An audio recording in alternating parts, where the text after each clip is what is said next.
resulta que has hecho un consumo excesivo que no pensabas, y eso se puede conllevar pues que la batería se te descargue y por lo tanto te quedes a oscuras, o porque las condiciones meteorológicas de repente pues son las que son y te quedas en diciembre que ha habido 15 días, 20 días de nieblas y que prácticamente no te han cargado la batería y te quedas a oscuras, en fin. Esto, la seguridad total no existe, pero claro, tendremos que anticiparnos y estimar lo más acertadamente posible lo que necesitas. Eso significa que si alguien en una promoción va a vender 2 chalés unifamiliares aislados y vende un kit, la misma instalación fotovoltaica autónoma en ambos, a lo mejor uno de los ocupantes de la vivienda está encantado, que bien funciona esto, y el otro sale desesperado, sale diciendo qué mal funciona esto, que cuando más lo necesito me quedo a oscuras. No hay, a pesar de que estén en el mismo sitio y que tengan los mismos metros cuadrados la vivienda y tal, como los usos de los ocupantes son distintos, los requerimientos de fotovoltaica, de batería, etcétera, van a ser distintos. No hay una solución única. Eso no quita, no os lo he dicho a lo largo del curso, pero no quita para que en países donde ahora se está apostando más con el autoconsumo de conexión a red, por ejemplo en Estados Unidos, ya están vendiendo casas en donde, igual que nosotros aquí ahora veríamos ilógico que alguien nos vendiera una casa y nos dijera un piso y nos dijera, no, te vendo el piso, pero está sin la instalación eléctrica, o está sin la instalación de desagües, o está sin la instalación de agua caliente o de agua fría. Si quieres ya te la pondrás tú. Bueno, pues es muy probable que en un futuro sea impensable pensar que nos venden un piso sin generación propia. Hace unos años las viviendas no tenían electrificación, hace unos años las viviendas no tenían agua corriente. Dentro de unos años probablemente no te venderán una vivienda sin que tengas tu sistema de generación. Y de hecho algunos promotores de Estados Unidos ya están vendiendo sus promociones con la fotovoltaica incorporada. ¿Vale? Bueno, pues llegará quizá en algún momento. Bueno, pues en un sistema de conexión a la red tiene menos trascendencia porque para eso tienes la red de respaldo. Te han hecho un sistema que te proporciona parte de tu consumo, a lo mejor resulta que te sobra con eso y entonces ni siquiera tienes que comprar demasiada energía a la compañía eléctrica, o por el contrario tienes que comprar mucho. Pero digamos,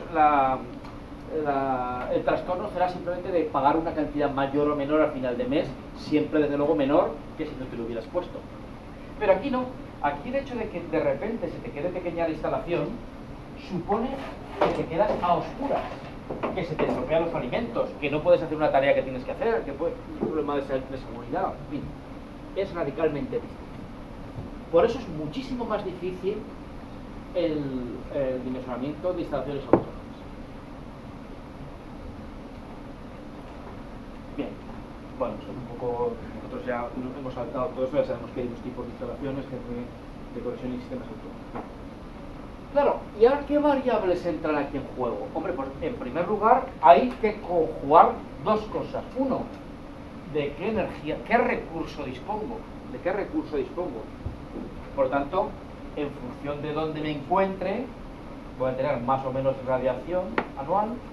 En función de la orientación y inclinación, por ejemplo, de mi tejado, pues tendré más o menos. Si me lo dejan libre, pues yo lo podría poner en el suelo con inclinación y orientación óptima, pero si digamos lo que quiero es aprovechar mi tejado, pues a lo mejor es la orientación y inclinación del tejado la que me determina. En fin, el recurso depende de estas cosas. Y por otro lado, hay que conjugar el recurso con mi demanda, la energía que tengo que asegurar, ¿verdad? Que tengo que asegurar a la vivienda.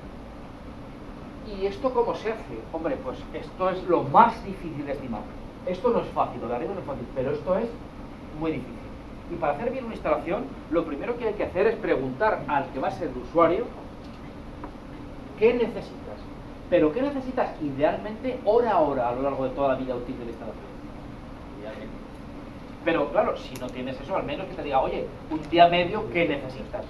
Y luego adoptar unos factores de sobredimensionamiento para decir, hombre, un día medio va a necesitar esto, pero voy a hacerlo un poco más grande para que si en un momento determinado se exceden sus demandas o por el contrario disminuyen los recursos, que no se quede a oscuras. Por lo tanto, se va a trabajar con factores de sobredimensionamiento. demanda. ¿Cómo se puede estimar la demanda? Hombre, pues lo primero que puedes preguntar es, oye, ¿qué vas a poner? Pues voy a poner una lavadora, voy a poner un frigorífico, voy a contar 10 puntos de luz, 15 puntos de luz, 20, los que tenga la vivienda, ¿no?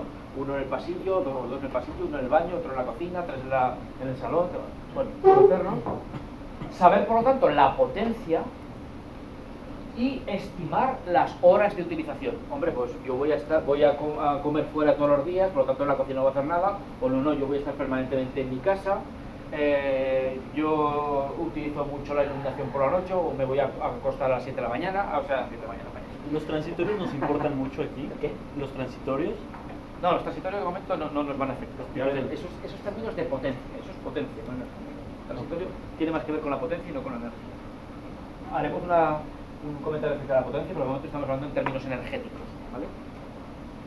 Bueno, en definitiva hay que estimar todo esto. Luego, para la potencia, por ejemplo, una de las cosas que tenemos que preguntar es la simultaneidad.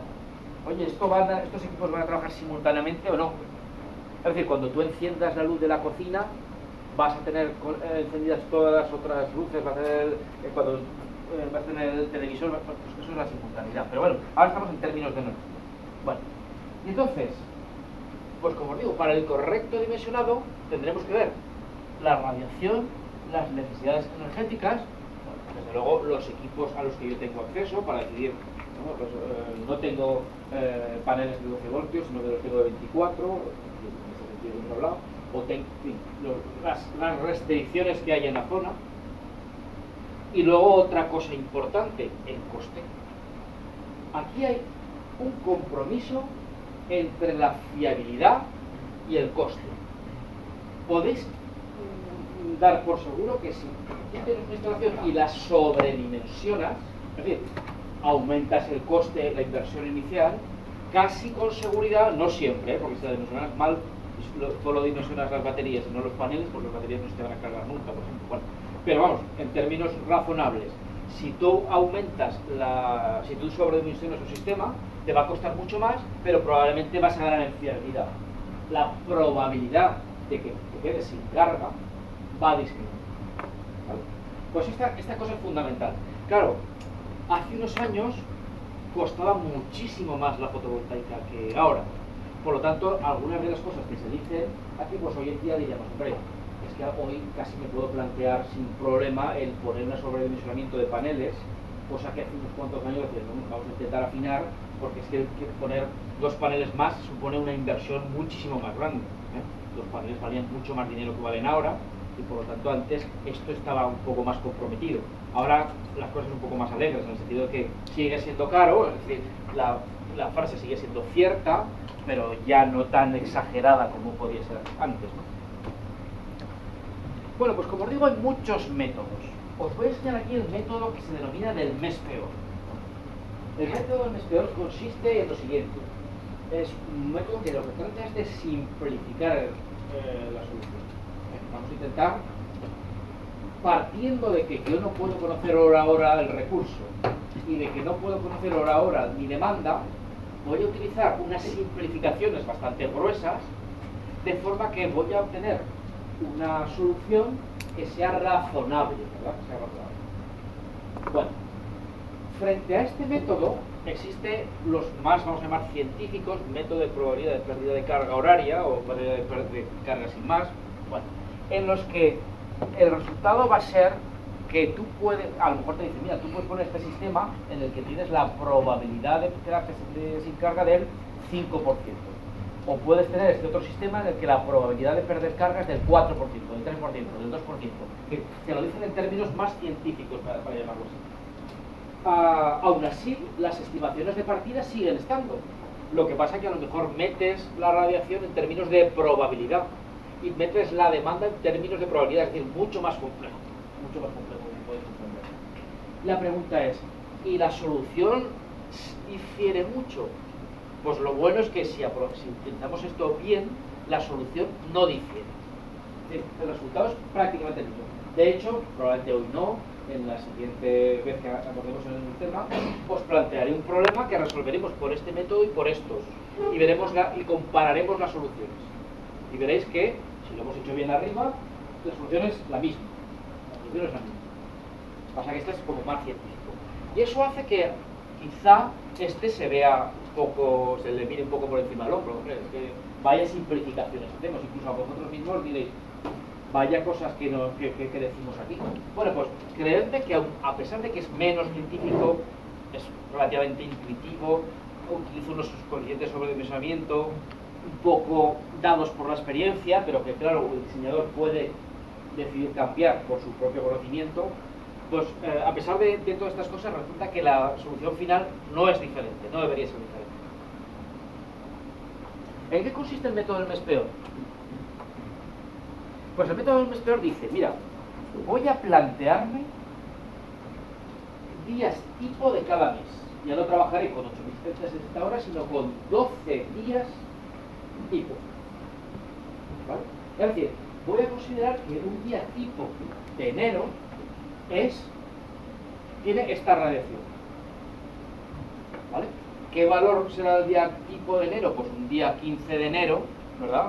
Que ni es el 1 de enero ni es el 30, y pues con la radiación media, que se tiene a lo largo de los 30 días de enero, de acuerdo a una base de datos como la NASA o lo que sea, que nos dice una base de datos promediada cada 22 años.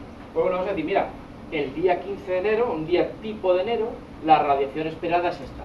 Es verdad que habrá días mejores y habrá días peores, pero esto es un valor medio. Vamos a quedar con el valor medio. De la misma forma, voy a pedir al usuario que me diga, oye, un día medio de enero, ¿cuál es tu consumo?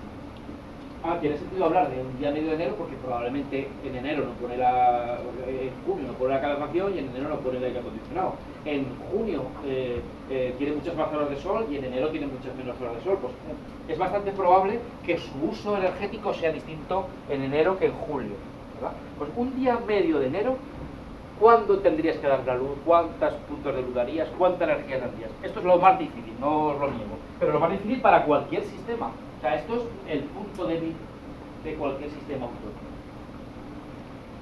Pero lo que os digo es, vamos a quedarnos con un valor medio para cada mes y un valor medio para cada mes también, diarios. Es decir, un día medio de enero, ¿cuánto consumes? Un día medio de enero, ¿cuánto sol tienes? Eso, pues, como por aquí tiene sus ciertas limitaciones, pero os digo que la idea es que nos va a dar resultados, como os digo, más o menos aceptables. La segunda cosa que hay que decirle al señor que va a ser el usuario de esa instalación es que ya no es, y lo he dicho mal ya de entrada, no es un usuario de la instalación, es un gestor de la instalación. Es decir, nosotros cuando estamos en nuestra casa usamos de la electricidad. Ahora la necesito, ahora no la necesito, ahora un poco, ahora la pongo. En estos sistemas tienes que gestionar la energía, no solo usarla. Es decir, saber que si ahora gastas mucho, igual luego te quedas sin nada. O saber que ahora puedes gastar mucho porque aunque gastes mucho, no estás afectando a nada. La batería es cargada, etc. Eres un gestor, es un paso más, le subimos de categoría al señor que está ahí. Si él lo hace mal, si los que están ahí lo hacen mal, la instalación irá mal. Mientras que en nuestra casa, si lo hacemos mal, pagaremos más o pagaremos menos, pero no nos supondrá nada. Aquí no. Aquí forma parte de la instalación las personas que lo gestionan. Bueno, como os he dicho, la demanda, lo que tenemos que ver es, oye, ¿qué equipos tengo? ¿Qué potencia tiene cada equipo? ¿Cuántas horas tengo cada equipo? ¿Vale? Y generalmente, por si acaso, y ya os digo, como hemos dicho que vamos a utilizar un factor de sobredimensionamiento, en estos factores se podría interpretar por qué se pone ese factor, pero vienen incluidas un montón de cosas. Lo que vamos a hacer es, con un factor de seguridad, margen de seguridad, en el que podemos decir, hombre, pero es que si solo miramos los equipos, las horas, nos olvidamos de que hay pérdidas. O si nos olvidamos de que hay variaciones entre un día y otro, o nos olvidamos de que la batería también se va a cargar, va a tener una eficiencia y por lo tanto va a ser un consumo en un determinado término. O sea, en un ciclo no toda la energía que yo meto soy capaz de sacar, va a haber que asociarle un cierto consumo, que aquí no se mete, y que depende de si lo ciclo mucho o no. Es decir, si la batería, si los consumos son casi simultáneos con el sol, no habrá ciclado de la batería. Sin embargo, si la batería se carga por el día y yo consumo todo por la noche, toda la energía pasa por la batería, puede tener más pérdidas. Bueno, pues considerando todas estas cosas, es razonable pensar que la suma de todos los consumos la voy a multiplicar por 1,15 para tener un factor de sobredimensionamiento. ¿Vale? Bien, aquí ahora aquí hay una tabla que está relativamente antigua. Desde luego, por suerte, al menos no sé cómo en otros países, pero por suerte, por ejemplo, en Europa ya está prohibido fabricar y vender lámparas de incandescencia, etcétera. Cuando en su momento todavía estaban las lámparas de incandescencia, aquí lo que se decía es lámparas de incandescencia prohibidas, porque para la misma cantidad de luz requieren 100 vatios, mientras que las de bajo consumo, bueno, pues depende ahora podemos hablar de si son LED, pues, requieren 5 veces menos potencia, o incluso menos, ¿verdad? Para el mismo, digamos, utilización. Claro, si tú pones equipos de mayor potencia, que van a durar el mismo número de horas, vas a usar mucha energía, esto te va a requerir muchísimos paneles y también muchísimas baterías, si las usas por la noche. Aquí siempre los equipos del menor consumo posible, porque si no, a ver, no es que esté prohibido evidentemente, pero si no, lo que hace es aumentarte inútilmente la inversión en fotovoltaica, la inversión en baterías, etc. Bueno, pues os encontraréis tablas como que si un televisor en color de 21 pulgadas o de 47 o de no sé qué, tiene esto, que si la lavadora, el frigorífico. Yo recomiendo que hagáis otra cosa. Yo recomiendo que acudáis, supongo que aquí habrá internet,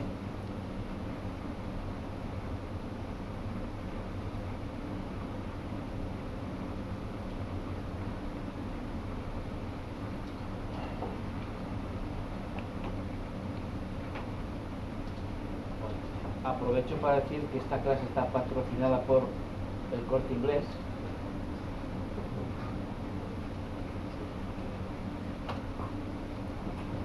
En donde me voy al apartado hogar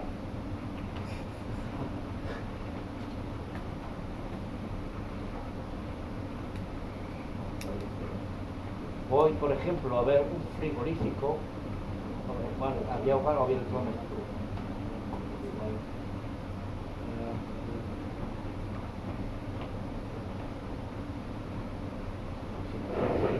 No sé si está en el hogar, pagan el Corte Inglés, pero no llegaba a...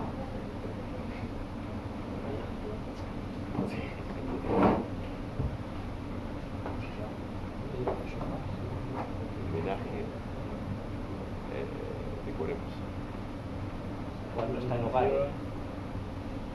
cuando está en hogar. Vamos a poner electrodomésticos del Corte Inglés.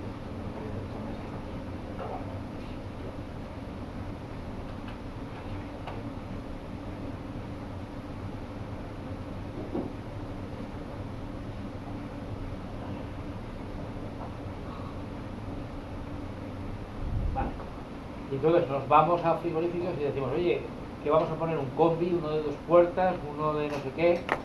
Bueno, ponemos uno de 2 puertas.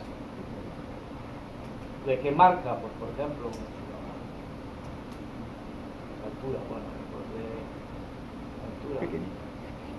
Bueno, uno de 1,85, venga, va. Si no tengo marca. Bueno, igual, voy al primero que me sale aquí, este. A ver este. Estaba pensando.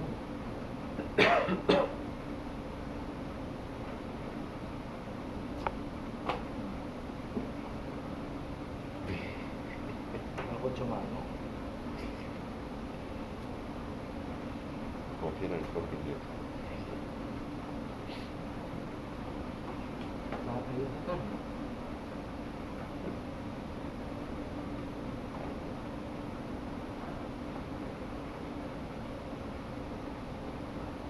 Creo que para abajo, no sé. Bueno. Y entonces venimos aquí. Pero es que no se ve aquí.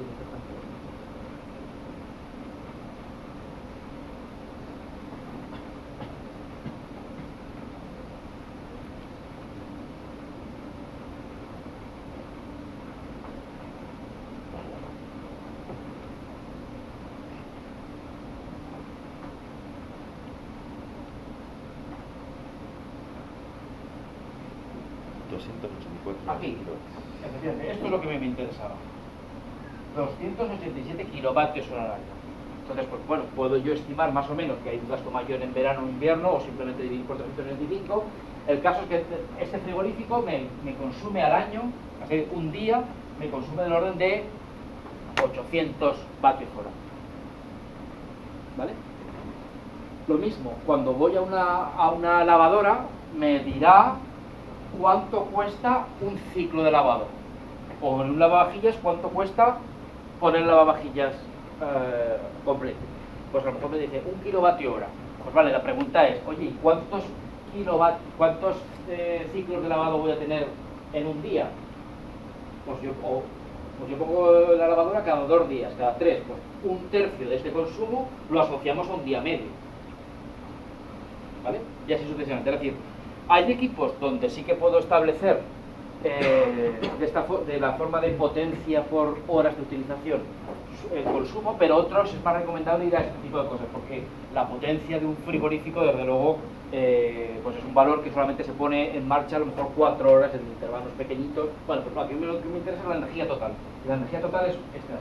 Y en los lavavajillas, ¿cuánto cuesta por ciclo? Preguntar al señor, ¿cuántas veces pones lavavajillas al día?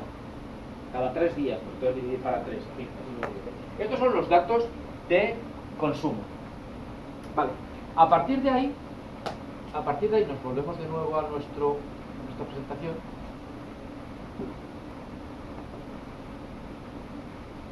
Está por aquí abajo.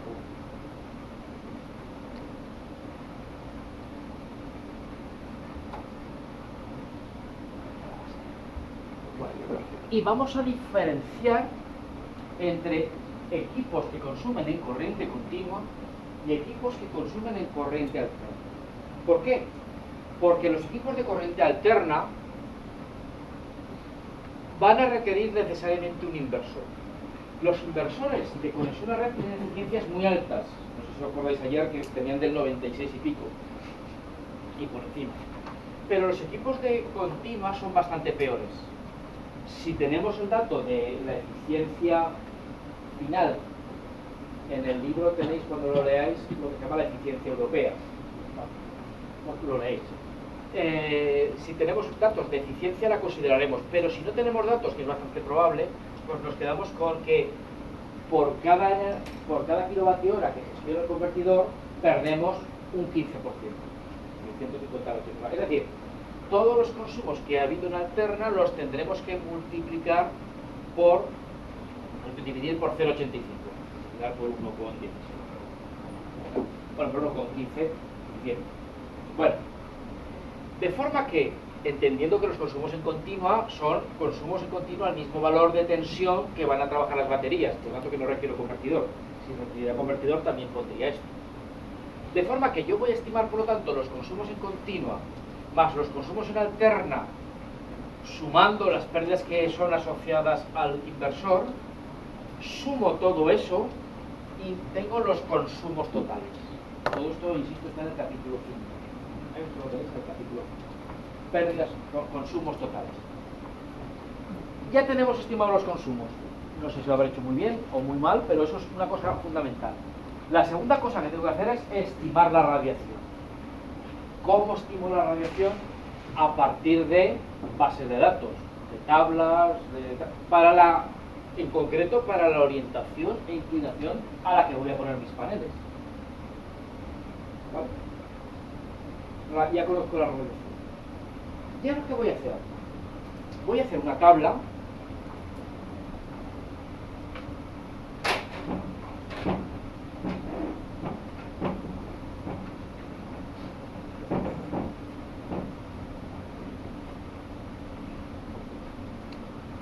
Voy a hacer una tabla en donde ponga, mira, para el mes de enero, para el mes de febrero, para el mes de marzo, de abril, de noviembre y de diciembre.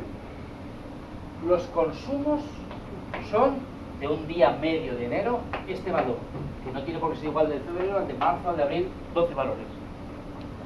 Y la radiación disponible sobre la superficie de mi panel, que está inclinado y orientado de una determinada forma, son estos valores. A continuación, lo que hago es el cociente entre los consumos y partido por la radiación. Pero eso sí, los consumos hay que ponerlos en vatios hora y la radiación en horas solares equivalentes. ¿Vale? Y así el cociente consumos partido por radiación son vatios. En definitiva, son los vatios que yo necesitaría de un panel para que me diera los vatios hora que necesito ese día. Igual que el ejercicio que hicimos inicialmente con vuestros consumos. Pues voy a tener 12 valores distintos de consumo partido por radiación. 12 valores distintos de consumo partido por radiación. Entonces, claro, probablemente habrá unos meses, estoy hablando en términos generales, unos meses que esa relación será más grande o más pequeña. El mes peor, el mes más crítico, es aquel que tenga una relación consumo partido por radiación más alta. Bien porque ese mes tengo mucho consumo, o bien porque este mes tengo muy poca radiación. Me fijo en cuál es el mes que tiene mayor relación consumos partido por radiación. Ese es el mes peor. Si dimensiono bien la instalación para que el mes peor funcione, seguro que funciona bien el resto de meses. Pues voy a dimensionar para el mes peor. Este es el problema de los sistemas autónomos, que hay que dimensionar para la peor situación, a diferencia de una situación de conexión a red que tú diseñas para el valor medio anual.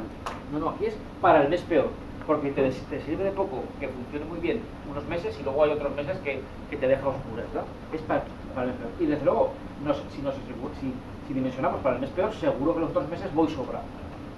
Bueno, pues eso es lo que viene aquí que tenemos que hacer.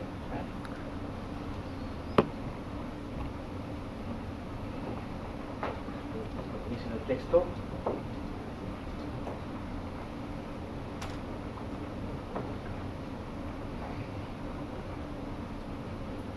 Bueno.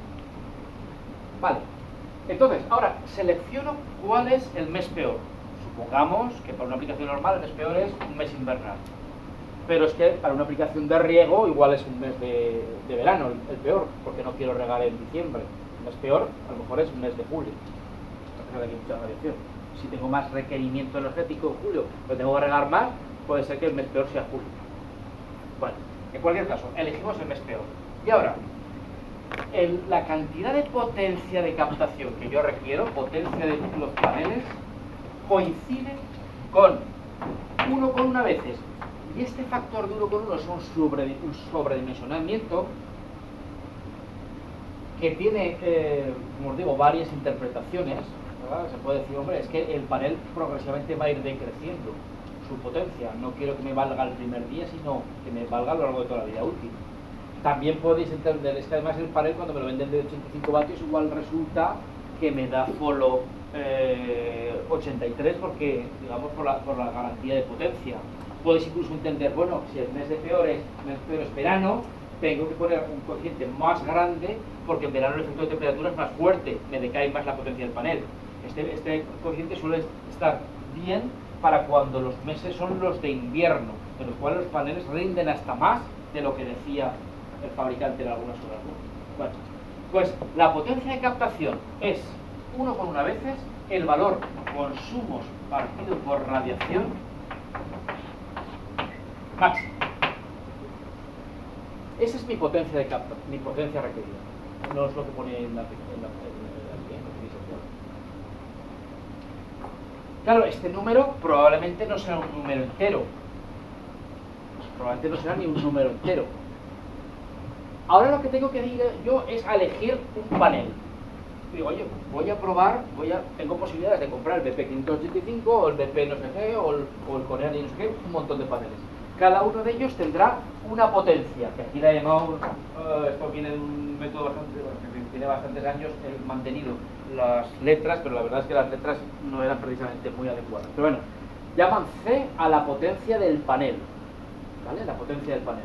Entonces, pues claro, si yo tengo que poner esta potencia de captación y cada panel me da C, el número de paneles que yo necesito es P sub P partido por C. Si este número no es un número entero, tendré que redondearlo al número entero. Si está muy cerca, si por ejemplo 7,1, pues a lo mejor puedo plantearme redondear a 7. Pero si no, desde luego siempre por el lado de la seguridad redondearíamos al número entero más grande. En la potencia de uno de los paneles. Y así con eso sabes cuántos paneles vas a necesitar. Insisto, como no va a ser un número entero, redondearemos.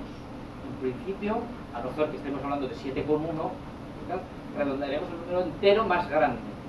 Porque estamos yendo del lado del sobredimensionamiento, ¿verdad? Especialmente ahora que los paneles ya no son tan caros. Antes nos podríamos plantear, y de hecho un diseñador se lo puede plantear en cualquier momento, que sepáis, de nuevo, que cuanto más paneles, más fiabilidad. Si la fiabilidad no es importante, puedes decir, hombre, pues con 7,3 me quedo en 7. Vale. Pero 7 en vez de 7,3 significa peor fiabilidad que si hubieras cogido 8. ¿Vale? Por lo tanto, más riesgo de quedarte horcados. Fijaos que hasta aquí solamente he hablado de los paneles.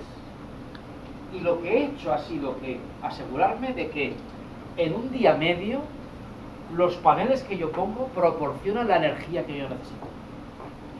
Está claro que habrá días que proporcionarán más, otros días de lo que necesito y otros días que proporcionarán menos. Pero esto es un día medio. En términos energéticos, estos paneles me proporcionan en un día medio la misma energía que yo necesito. Y hasta aquí no he hablado para nada de baterías. No he hablado de baterías. Claro, las baterías ahora es cuando entran a cumplir su función. Como no hay días medios, sino días buenos, días malos, días con más consumo, con menos radiación, para eso voy a tener un almacenamiento. Un almacenamiento que, para la redundancia, almacene lo que sobra unos días para entregarlo lo que falta a otros. Además de que, para almacenar lo que se produce por la noche, si lo voy a consumir por el día. A ver, por el día si lo voy a consumir por la noche. En fin, ambas cosas tienen la función del dimensionamiento. Pues el dimensionamiento ahora lo voy a hacer olvidándome de los paneles. He hecho los paneles olvidándome de las baterías. Ahora voy a dimensionar las baterías olvidándome de los paneles. ¿Cuál es el problema de las baterías? El problema de las baterías es que en el sitio donde yo tengo un consumo diario y tengo miedo de que no pueda quedarme, no tenga energía ese día procedente del recurso. Pues vamos a hablar del concepto de días de autonomía. Yo quiero que una batería me pueda suministrar el consumo medio diario durante un número D que elijo yo, en función de las características. Por ejemplo, si estamos hablando de que mi instalación está en Mauritania, es muy poco probable que no tenga sol en 2 días.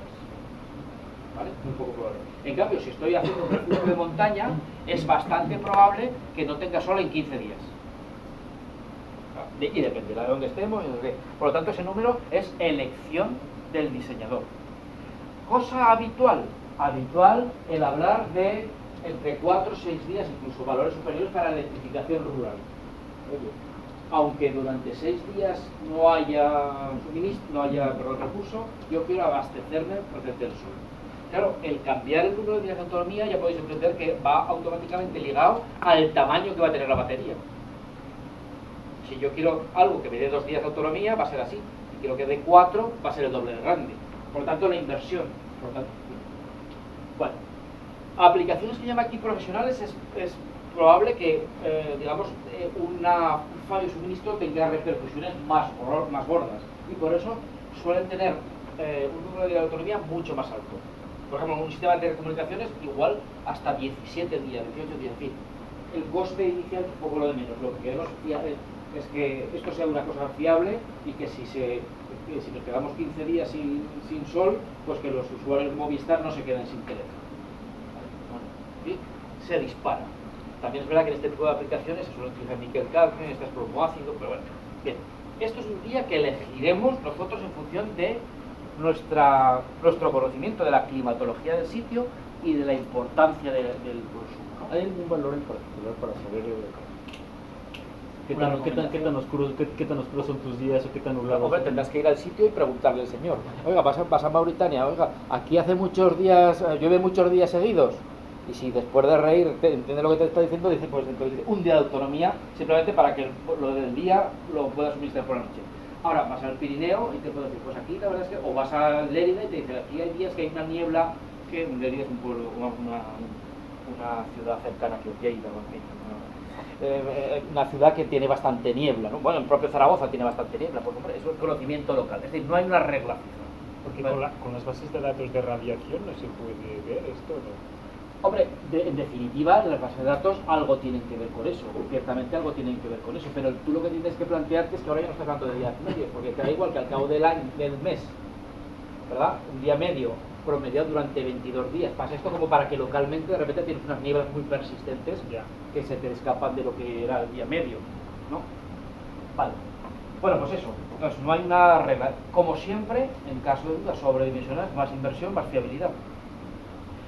Es verdad que en el tema de baterías uno puede plantearse dos cosas.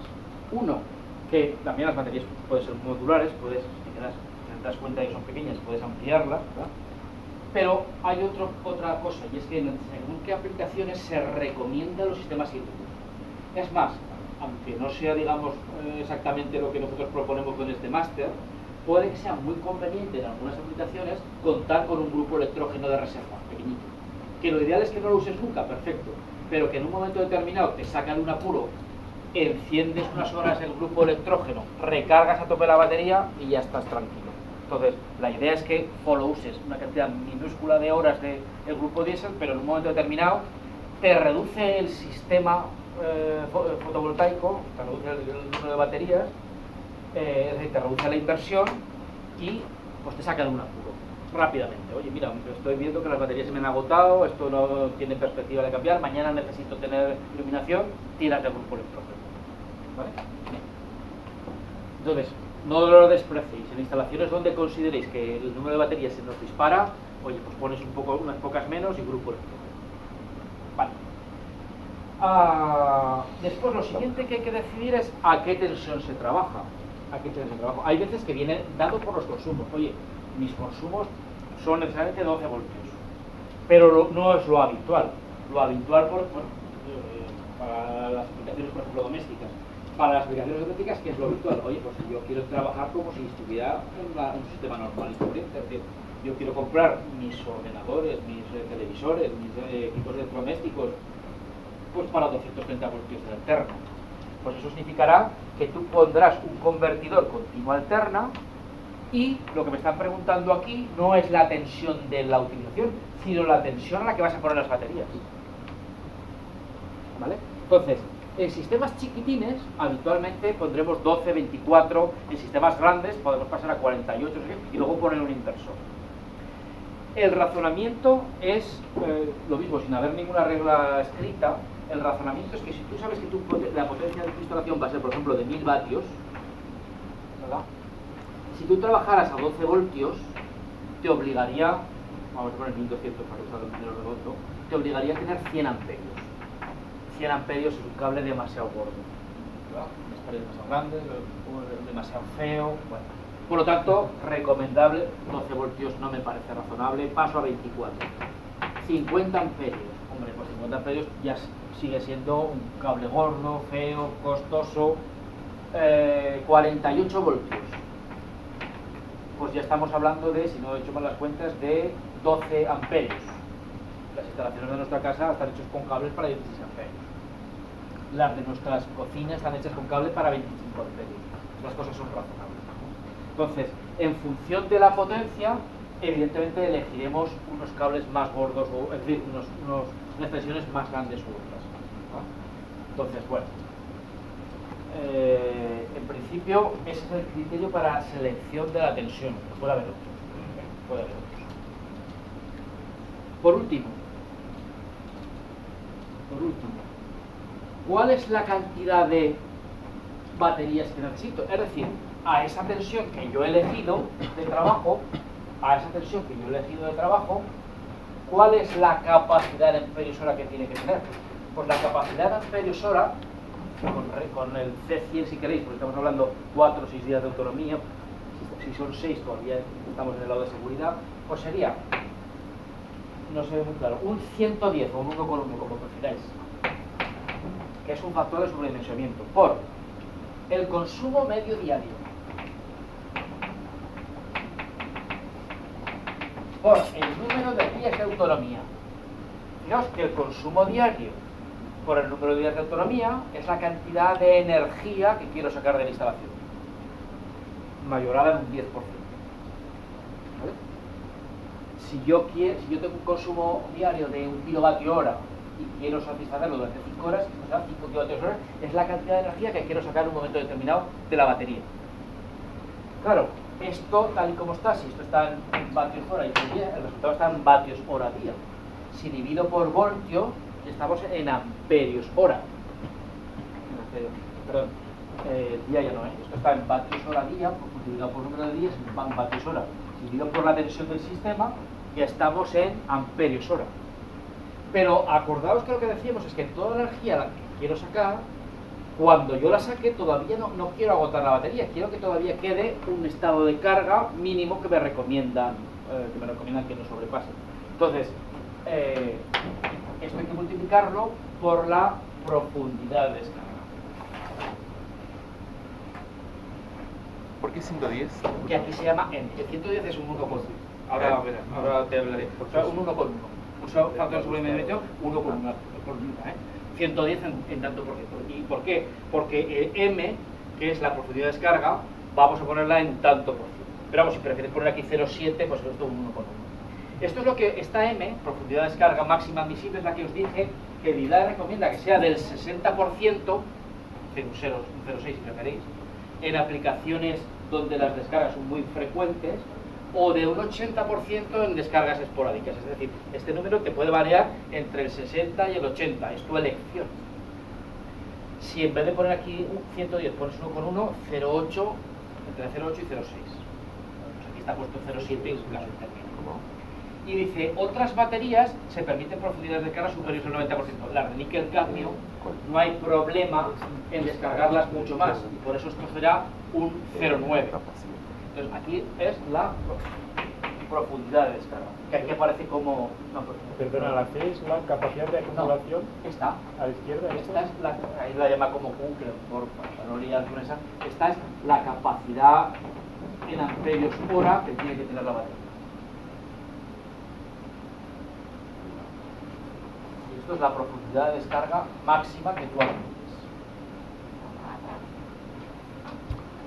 Vale. Pues ya hemos elegido los paneles, los hemos elegido antes, las baterías las hemos elegido ahora. ¿Qué es lo que nos queda? Elegir el regulador, que os recuerdo que era mirar tensión y corriente, y si hacen falta los convertidores de potencia, inversores, lo que sea.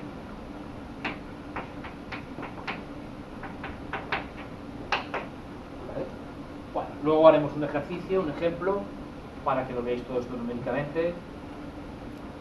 Veremos lo que nos sale, veremos cómo hacerlo. Insisto, lo reiteraremos y lo meteremos con más detalle más adelante, pero al menos todos vosotros salís ya con un conocimiento mínimo de cómo dimensionar esta. ¿Vale? Ya os digo que en un momento determinado puede hacer falta un sistema híbrido, eólico fotovoltaico diésel, pero esto es el fundamento básico. Vamos a hacer un descanso relativamente larguillo, ¿verdad? Y luego nos vemos y hacemos un ejercicio de aplicación.